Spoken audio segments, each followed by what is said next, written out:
Hello, everybody. Welcome back to Empower HR. I'm Lori Rudiman, and I am your MC, your air traffic controller, and your buddy here today. We just saw Jen Lim deliver this amazing keynote about individual happiness and how if you explore your own levels of happiness, you actually make work better. And many of you in the chat were really just taken with her example of the sequoia trees and the way they're interconnected and they've created community and how the health of one can be seen in the health of others. And I just thought it was a beautiful analogy. And if you haven't seen the great sequoia trees outside of San Francisco, boy, that is a bucket list thing to do. And I'm so glad Jen was able to bring a little bit of nature into our discussion today about fixing work and making work better. So I'm pleased to introduce the concept of the next panel. We're here today to talk about making work better, and I believe it truly relies in you and human resources to do this work, the work you're meant to do. And we've got a great panel to talk about that today. My dear friend John Schneider from Betterworks is joining us again, and really we're building a session around Intuit. And if you don't know Intuit, they are a perennial best place to work. They place very high year after year. And I think in 2021, they were number 11. And that's because they've really made a commitment to seeing individuals as whole people, really made a commitment to understanding what well-being means in a post-COVID environment, and really are focused on enabling individuals to do great work. So with that, I'd like to welcome John back into the chat and tell us today about what we're going to see and who we're talking to. John, the floor is yours. Thank you, Lori, again, for the handoff. I'm excited to be leading this conversation. And just so you know, if you saw me before, I'll be talking a lot less this time, just asking questions. So this session at its core is about the forthcoming book, Make Work Better.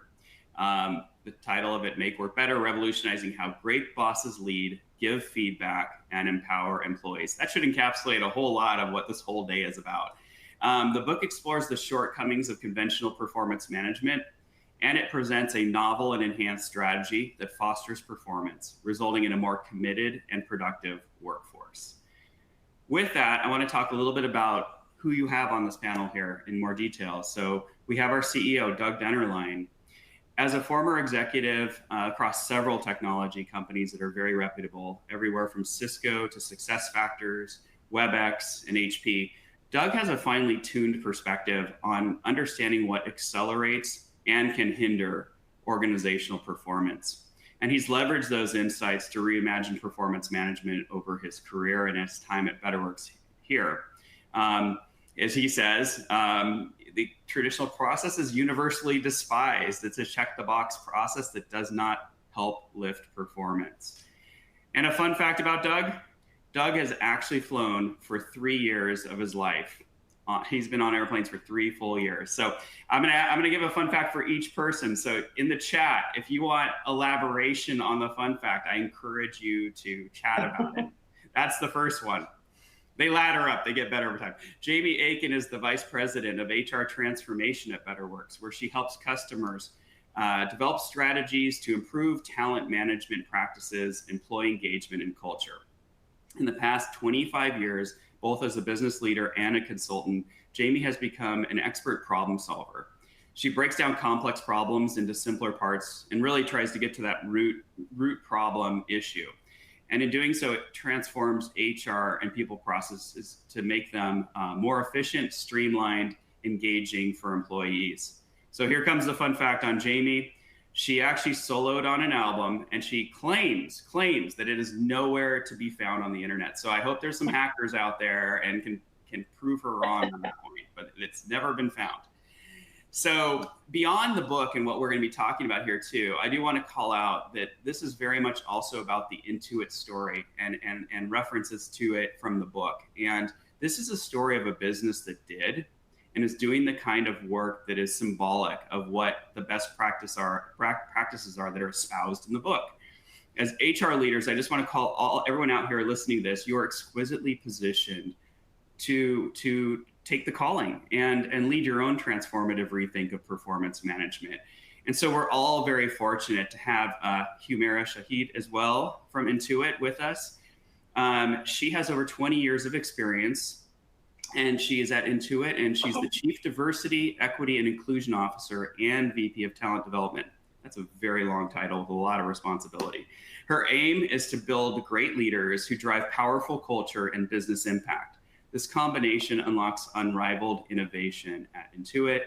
And here's her fun fact. Humera can recite the names of 50 US states in alphabetical order. So again, get in there and chat and ask what you want elaboration around on those fun facts, and we'll go ahead and get started with the questions. So I'm going to start out right at the top, since we're talking about the book Make Work Better. So Doug and Jamie, I think Lori referenced it, but just make sure everybody heard it. We haven't seen on the bookshelf a book from the perspective of somebody who has been a perennial HR leader and a perennial CEO, coming together and really tackling this question as a combined unit. And so why don't you tell us a little bit about the inspiration of the book? Yeah, for sure, John. I think an important point to point out is Jamie's also spent 25 years as a practitioner. And I actually met Jamie when she was the head of global talent for a very large airline manufacturer and a customer at the time of SuccessFactors. And I found her so innovative that I actually hired her outside of that company to come to work for me at SuccessFactors, and have since brought her on to be here with me at Betterworks. And so, a little bit of my background. When I was at Cisco, I ended up having a team of 6,000 people there. And I had an HR business partner. I had many different HR business partners over the course of 10 years. And, at the time, Cisco was living in all these traditional processes around performance management. It was an annual review. They moved to the, conversation. They moved it out to the 6-month window because we all complained it was too much to do just in January. And we did things like, calibration and processes, 9-block, all those traditional things. And it really motivated me when I became the president of SuccessFactors and now Betterworks to build a process that actually does something that actually people would enjoy doing versus looking at as this, horrible process that doesn't change performance. And so what we tried to do with the book is give a perspective of me as a CEO wanting to know the power of having a really good partner in the HR seat, what the impact that can have on a company, how powerful that is, probably the most powerful relationship in your leadership team if it's done right. And then having a strong HR leader like Jamie looking at it from the other direction, saying, look what I can do as an HR executive when I have a CEO that gets it. And so we tried to write a book saying, here's the journey that many of you, and I know this for a fact, every HR person in the world knows that if they're running the annual performance review process, it's really broken. It doesn't change performance, yet 75% of large organizations still do it. And the book is like, why are you doing that? So it's an example of what Humera is going to talk about, is a company that has transformed itself to do something different and what the impact it had on that company when it did. So the book is a guideline. It's not a commercial for Betterworks. It's a guideline for CEOs and HR leaders to figure out how to go on this journey and how to get from to to. Yeah, and I guess I would add to Doug's comments, and I've been lucky enough to work with Doug twice in my career, and others like him that were really aware of the power of HR and how, when done right, and how that HR can actually be transformative for the business. And so we are in an exquisite time as HR leaders to stop asking for a seat at the table, but that is no longer part of our vocabulary as far as I'm concerned. We need to stop doing that and just take the seat, because the transformation that we're talking about here is one that truly will make work better. And I know we're all wanting to do that. Great. So Humera, you are one that has taken that seat. So let's just go right into that Intuit story and talk about it. So when we began work with Intuit, it was really born out of IT originally. But as time went on, it then HR picked up pretty quickly that there's real power in enabling performance through some of the things we were doing there, and so it was helping to foster a culture of transparency and better accountability. And so it went from what was starting out as an IT project around OKRs into something so much more company-wide around performance enablement. So just to start out, maybe tell us a little bit about that story and how it's grown and evolved under your leadership. Yeah, I'd love to. Thanks. Yeah, thanks for asking it and for having me. This is such a fun conversation. And as I read some of the anecdotes, within the book, they really resonated, for me. And so I'm excited to have everybody else, have that same opportunity. You're right, in saying that a lot of things, Intuit, we started this work in our IT, on our IT team. We had a CIO at the time who's now our CISO that was always open to experimenting and, and finding what's a better way that we can have conversations with our employees around performance, and how can we set actually he started with how do we set goals and track them, so the OKR. And I think that one of the things that fuels our focus at Intuit is we really listen to our customer, and our customer is the employee. Like in HR, our customer is the employee. And we think about, well, what does the employee need and want, and what's going to help them? Not what's going to help management, what's going to help me do all the things I need to do as a manager, but it's like really what's in it for the employee. And I think when we take that employee-centric view, then we're able to put things in place that actually matter, and you get that stickiness and that pickup. And so this notion of there's a better way, I think, is where it all started. And the idea behind it, and the idea behind even OKRs, and we call them something a little bit different, that I can get into, is the pace of change in technology, as well as in other industries, is so fast. And the idea is doing something like once a year is just, it doesn't fully reflect or appreciate everything that happens in this really fast moving environment. And so one was, how do we solve for that, right? How do we kind of keep up with what's changing so rapidly? And then we were also shifting our business. And we were moving from software as a service to a platform company. And when you have a platform company, the CEO's goal was to say, we're going to have people working a lot across functions. We want to have shared goals now, because we have to, across different organizations. And we want transparency around that and to build that shared accountability.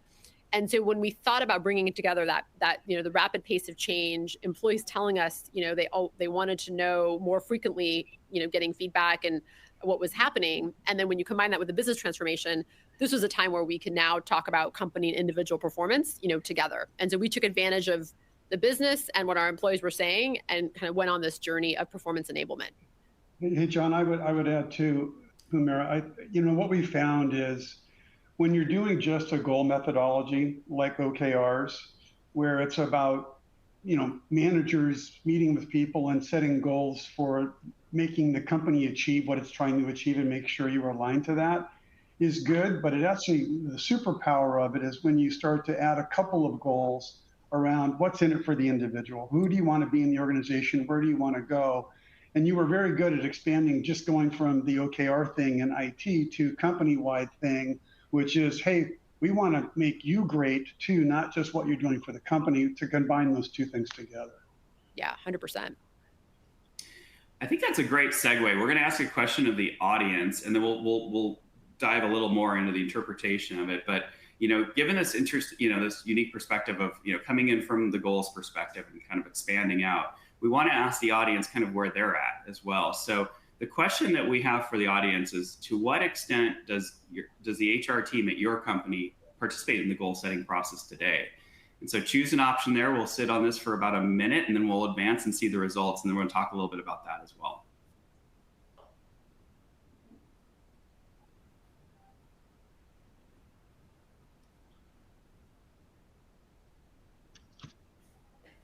Is the poll going to come up, John? Oh, it should be. Is it? Have you seen the poll? I don't see it. I think it's up. It should be up. Okay. Oh.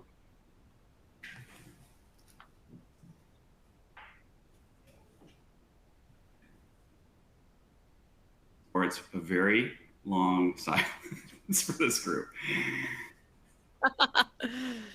These are fun options, I am this year. I'm seeing. Yes. Okay, we're going to go just a little bit longer. We're at nearly 200 responses already. So we're approaching way past 200. It's like taking leaps. So we'll give it another 10 seconds. So if you want to answer, 9, 8. Oh, wow. Keeps going up. I feel like you're going to, tune the Jeopardy music, my friend. Yeah. Okay, no, we need that. We definitely need the Jeopardy music here. Okay, here we go. Take your last click. Okay, so here's the result. So 11.6% said that HR, we pick the tool and run the process. That's the 100% answer. 50-50 co-ownership with the business was at 37.9%. 33.2, so pretty close on the tail of that. We manage the technology and administer it, but have no real connection to how those goals lead to organization or individual performance. And then 11.2, I feel bad for this group. It is complete turmoil. Everyone does their own thing. 6%, we all pretend to do it, but nothing really happens, and we wish it would go away. I have to admit, I wrote that one because I had a former experience of that. So anyone want to comment on those poll results? Yeah. I'm really glad that it's a very small percentage on the first one, because our experience is when a leader says to HR, hey, go find some goal application and let's get everybody aligned, and you go do that, we don't see a very good experience happen. Leadership needs to be involved in the process dramatically. Absolutely. Yeah, I appreciate the fact that people were honest in that last one. We all pretend to do it, but nothing happens. We wish it would go away. Just appreciate your courage in pointing that out. That's true. I think one other piece to it is, and Humera was talking about it before we went live, is this notion that it's really, really important that that we arm people with the knowledge of how to actually construct meaningful and smart goals and articulate them very precisely. You want to talk a little bit more about that, Humera? Yeah, no, it's a great question, one that we're always wrestling with, because this is a journey. I would say, for Intuit, we're doing this kind of offline separately before when we partnered with Betterworks. It was really about, putting in place the processes and the structure. And what we've been really working on since that time, and we have what we call input goals. So they're not really OKRs, or input goals at the company level. And then we have development goals. And both of them are really important.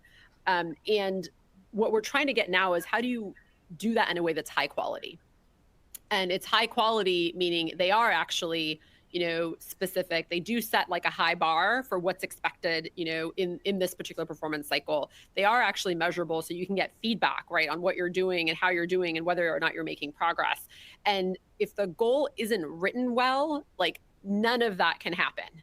And so then maybe the goal's not, strong enough, or is not stretch enough. Maybe it's too stretched, right? Maybe there's no metrics attached to it, so you actually don't know how you're progressing. It's just a matter of opinion. So we're now really leaning into, how do you write these in a way that is in service to an employee, right? And they're like, hey, I know where I stand. Like, I know how I'm doing. And that alignment is so critical. And without really good goals, you just can't do that.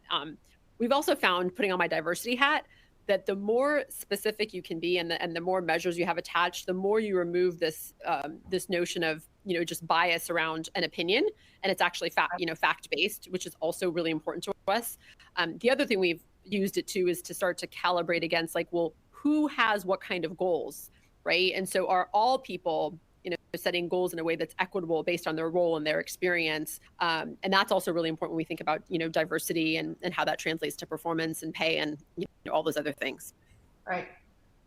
That's really interesting. And Humera, I don't know that you were able to join the very first session, but our latest State of Performance Enablement report just came out. And I mentioned at that the fairness was the number 1 aspect of the employee experience. And because it just permeates everything, right? If you don't have fairness, then you look at everything in the wrong way, right? So anybody out there that has those answers there in the poll that are a little bit more painful, feel free in chat to vent your frustration. There's many people here that can, be a bit therapeutic on handling your responses and sympathize with you. So let's go on. It will get better, is what we can say. It will get better. It can and will get better. It will get better. It will get better. Okay, so let's shift gears a little bit here. So in the book, there's a stat: 75% of companies are still using the old process, and we know that doesn't work, right? It doesn't impact performance. The pace of change is just so rapid today. Jen Lim mentioned the pace of change, and that was kind of scary how fast that chart goes up relative to what people can actually handle. So, why don't we dive into that question of why change is so hard? Doug, obviously and Jamie, that's one of the reasons you wrote the book in the first place, is to, espouse that this is possible.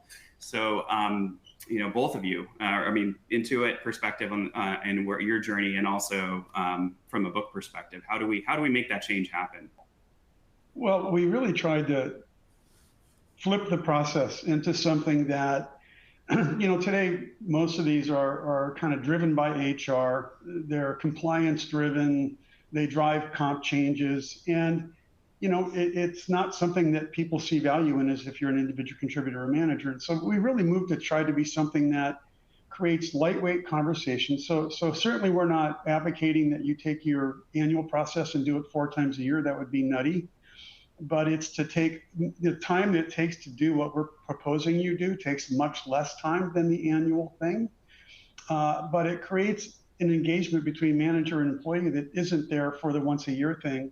And so all of a sudden the individual contributor is going, hey, my manager actually is helping me set my goals. They're looking at the progress of my goals. They're knocking down roadblocks for me to achieve my goals. And I have 2 of these goals that they set with me that are helping me grow inside the organization to be who I want to be. So they actually see value in it. And the manager now, whether they want to or not, we're forcing them into 4 conversations a year, if not more. I think, and I'll let Humera answer this, but they start out at monthly. And so, it creates a culture that is much more interactive than the other thing. So Humera, you can talk about the impact, I think, culturally it's had on Intuit. Yeah, no, I'm happy to. I just didn't know if Jamie was going to jump in, but Jamie, you can jump in later. Yeah, like you talked about, John, having a very traditional process. Ours was too. It was very traditional. It was an annual evaluation. You did it at the end of the year. You got a rating, and it was attached to your, compensation. And I think the couple of things I mentioned earlier that are worth highlighting that really drove our change and our desire for change. One was our employees were giving us feedback, right? That like they wanted to do something different, and they wanted to have more frequent conversations. And feedback is always, when you ask employees, they say, I want more feedback. The second one is we were going through a business transformation, right? That was all about more, again, being a platform company, shared goals across the organization, and having that transparency and accountability was really valuable to us. And so those 2 things, became really a big part of why we wanted to make the change. And then it kind of comes, back, and then of course the rate of speed, which we've all talked about, Jamie, Doug, and I, which is like the rate of the speed of which we're moving is so fast that we can't do something, on an annual basis. We did go a little bit far in our teetering, and we said, listen, we want to actually have monthly conversations. And we think that by doing that, we'll develop a habit. Like we'll develop a very strong habit about always giving feedback, always giving coaching, and always looking at how I'm doing. Because at the end of the day, people show up at work every day. They want to perform. They want to do a good job, right? You don't show up at work every day and go, we'll see what happens today. You really do. And so our job, at least I see my job as an HR leader, right, is to help maximize that potential, like to help help people achieve more than they thought possible. And if I see that as my role, then I'm looking for what are the enabling, tools that we can give people to make that thought, a reality. And so that idea of just constant ongoing dialogue around performance was really what we wanted to hone into and emphasize. And for us now, it's truly year round. Like we actually call it our year-round performance management and development program. And that's where we bring in those goals that we set. We then have those monthly check-in conversations. And they're real conversations where you're aligning on expectations. Maybe you're resetting the bar if you need to. You're focused on your development. And we're covering all that. And then some of those conversations, one of those monthly check-ins once or twice a year is about your career. So, we have like some questions that you can ask that are really around career aspirations. And then we do have at the end of the year, we do still do a rating, and we can get into that. But what we do with Betterworks is really to have that dialogue be ongoing. And I think that's really changed, put out the fear of having performance conversations and just made it part of how we operate. Yeah, I like to say frequency builds competency. And so if you are having those, it may feel awkward at first if you're not used to it, but over a course of time, you'll see people they build that muscle, and certainly lose the fear associated with it if they have in fact that. I love that. And you also show up prepared. Oh, sorry, Doug. I didn't mean to talk over you. No, sorry. I see people in the chat window talking about, going to the process, and some people find it frustrating to go to the quarterly thing. You said a very important thing is you did it monthly because people have to go through a progression and moving from, it's a giant change management process is basically what you're putting your company through. And I will tell you, it takes 3 or 4 quarters of going through this different way before people go, oh, wow, I kind of get this now. I see the value of this. This is working for me. Versus in the beginning, and that's why leadership's so important. They need to stand up and say, you know what, this is going to be hard, and it's going to be different than what we've done before. But guess what? We're doing it for a reason. We think it's going to impact the outcome of the company and your happiness in the company. And so therefore, we're going to fight our way through, and we're going to get there. Yeah. And Doug, I think this goes right to where I'm going to throw a question towards Jamie on this, in specific around culture. I mean, your role in Betterworks is to help companies through these processes and this change. And so, changing culture is not an easy thing. So, with all that experience you've had, can you share a little bit about the culture shift from your perspective and how that matures over time? Yeah, well, and the over time is a critical element to it, right? It's not, you don't just wave a magical wand and suddenly everything changes. You have to recognize that there will probably be a crawl, walk, run approach to this as people build the competency around having frequent conversations, giving feedback, also notions around transparency. And Humera, I'd love to hear from your experience specifically around transparency, because I think that was part of your end goal state. So there are some, but here's the thing. So yes, change is something that you manage, but it's not impossible. And if you have a business case that is grounded and well understood in the organization as to the why we're doing this, then the change will happen over time. But you definitely need to pay a lot of attention to it. Certainly at Betterworks, that we spend an awful lot of time and effort focused on the change management elements to make it successful. Because this isn't an open the box and magic happens. There is work that needs to be done and capabilities that need to be built. I have a detailed question coming from the audience, Humera. I'll throw it your direction because I think it gets into your monthly statement there. And by the way, as a functional leader that doesn't come from HR, it's a lifetime of work in a month. I mean, things change constantly. The goal that you started on the first with, by the first of the next month, it's like, what was that? So I appreciate the monthly pace. But this question was really about how do you manage, this comes from Maria G. How do you manage those monthly talks where most of your team is out on the field? We're trying a new platform that is quarterly, but it's been difficult. So I think the question is really around, like, how do you get that broad-based adoption, especially if you're a person that's not necessarily like a marketer who sits at their desk most of the day with all the bells and whistles right in front of you? Yeah, that's a great question. I think what you kind of have to figure out what's going to work, what's going to work and make sense for your organization. So here's like one way that we manage this, which is you have the conversation. There aren't really parameters around having the conversation, right? So for example, you can go, what we do is we really encourage people to go into Betterworks and like update their goals and make any comments. That then sends an alert to your manager that says, hey, this person has submitted their monthly check-in form, and you can read it, right? You can do that at any point in time, like a week before or the day before. Oftentimes in my case, it's the morning before I have my one-on-one with my manager because, that's when I get it done. And you can have the conversation. You don't have to document anything real time, right? Like you can have the conversation, you can choose the things you want to focus on, but it is very helpful at some point in time to go back, right? And just document what you covered. And the reason that's important is for a couple of reasons. One is documentation is really important when it comes to alignment, right? We do want to be aligned, and we want to make sure what we said was heard and vice versa. And that's where we find it most valuable. The second, area is that people change managers a lot. They just do. And you know how you always hear, oh, I got a new manager, I got to start over again. How do you kind of remove that feeling from people? And so the idea is, if it's all kind of documented, even if there's highlights, there, if I get a new manager, that follows me. And that manager now has access to what it is that I talked about or what it is that I worked on, so that they don't have to feel like they're starting over.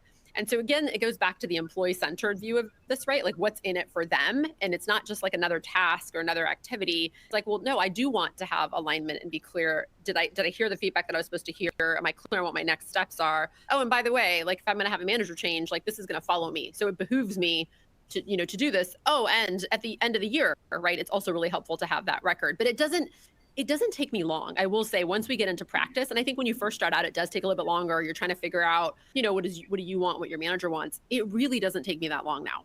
And a lot of my team, like, it's common practice, as soon as we start the meeting, we're like, okay, it's our monthly check-in. Like, what are we going to cover today? And it's just become a much faster clip because we have more practice. Well, and I see quite a few questions. To get some context here that might help is, the way that we enable these conversations to happen is the program team at Betterworks would work with your HR team, and they will develop questions inside the application that are written for both the individual contributor to answer and the manager. And so that's done in the platform. So it's a controlled conversation developed by your culture of your company, and then ultimately, once you've both given feedback in the application, then manager and individual contributor get together, have a physical conversation about it.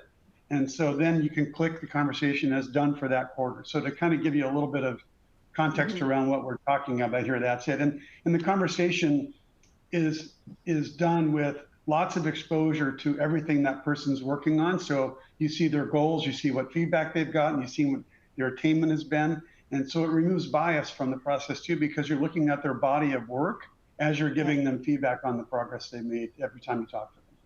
I think the other missing piece that we're not touching on necessarily, because we're talking a lot about the manager and employee.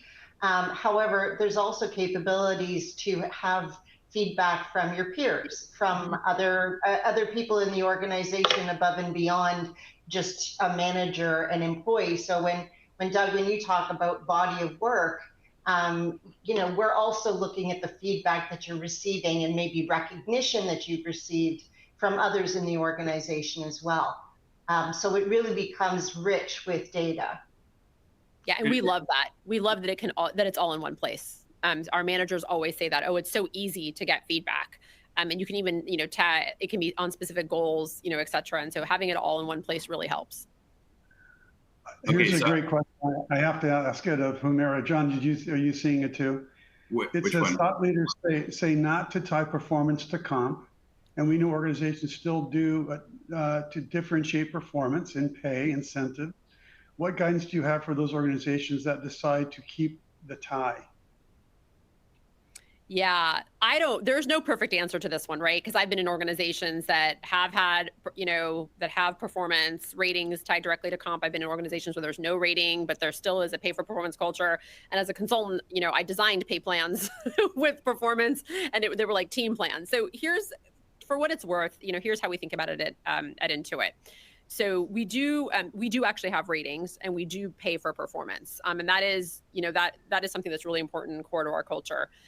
The way that we position, though, our, kind of Betterworks and the work that we do year round is really about knowing where you stand, raising the level of your, kind of your work, that bar of performance, and then constantly getting that feedback and learning and growing. And that's really important to us all year long. We're doing that.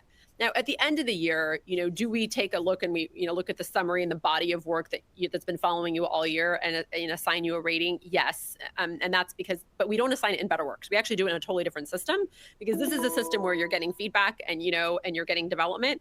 But a manager will take into consideration that full body of work and will, assign a rating in a different tool. And then they will do compensation. I don't think there's a perfect answer here. I think it's all about how you talk about it. And again, it goes back to being employee centric in this view. Like, is your entire system built just to evaluate and pay people, or is it built around what the employee, needs and wants, which is, I know where I stand, I know what work I'm supposed to do and what can help, and then I know what's going to help me grow. And so we anchor on that.